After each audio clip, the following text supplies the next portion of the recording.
అంటే దీన్ని యూనివర్సిటీల మీద రాజకీయ పెత్తనంగా చూడాలా?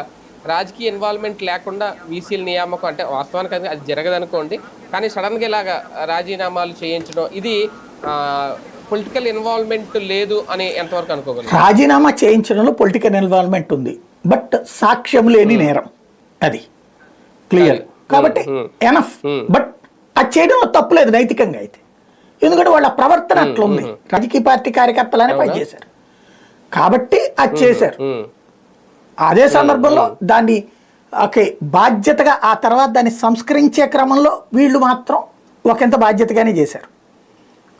అంటే సార్ ఇలాగ రేపొద్దున అధికారాలు మారినప్పుడు ఇలాగే మళ్ళీ ఒక ప్రక్షాళన యూనివర్సిటీల ప్రక్షాళన పేరుతో రేపొద్దున వాళ్ళు వచ్చిన మొత్తం మళ్ళీ మా 17 చేసిన వాళ్ళు మొత్తం 18 యూనివర్సిటీలో మార్చేస్తారు. మీకు ఆంధ్రప్రదేశ్ అనే రాజకీయం